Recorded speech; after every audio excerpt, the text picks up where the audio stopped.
Spaustos emocijos, jos niekur neišnyksta, jos tampa simptomais fizinių likų, emocinių ir protinių, ypač fizinių.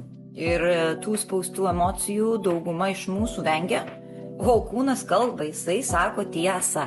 Taigi, kai nuryji pykti, ignoruoji kažkokius nuovargius, nešioji nuoskaudą ilgai, kai sakai viskas gerai, nors kūnas šaukia, kad nervų sistema aktyvuota, jo, ir gynasi. Ir kartais ne minutėmis, net ne mėnesiais, kartais dešimtmečiais. Taigi ilgalaikė įtampa keičia visą kūno veikimą, absoliučiai. Smegenys kitaip apdoroja signalus ir informaciją, kitaip priima išorinį pasaulį.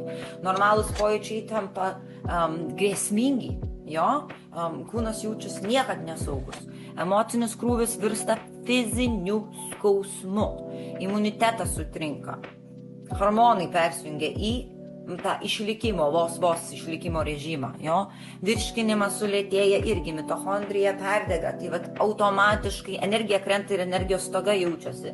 Tai va visa tai nėra tavo galvoje, visa tai yra mūsų biologija, reaguojanti į istoriją, pasąmonės istoriją, kurios niekada iki galo neišgyvenai, iki galo neišjautei, jo.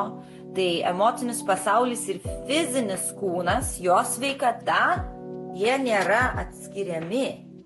Neįmanoma jų atskirti. Kiekviena neišsakyta tiesa, kiekviena peržengta riba, kiekvienas sulaikytas įkvėpimas, įsitempimas palieka žymę fiziškai. Ir nervų sistemoje, ir limfoje, jo, ir fašijoje, visur. Ir gijimas prasideda tik tada, kai kūnas pagaliau jaučiasi saugus.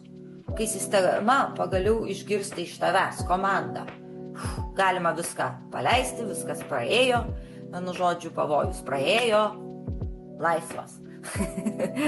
Tai va, saugumas perrašys tau smegenų kodą, ramybė mažina irgi uždegimą, kvėpavimas kaip pultelis, ramina nervų sistemą, sureguliuoja ją, kūno fizinis judėjimas išlaisvina visas emocinės įtampas. Taip, kad kūnas tavęs niekada nepuolė ir nepuola, jis saugo tave tol, kol tu duodi komandą, kad jau galima atsipalaiduoti. Atsipalaiduoti, viską paleisti ir gyti. Tačiau vėl, mes labai ilgai kartais neduodam tų komandų kūnui, jo.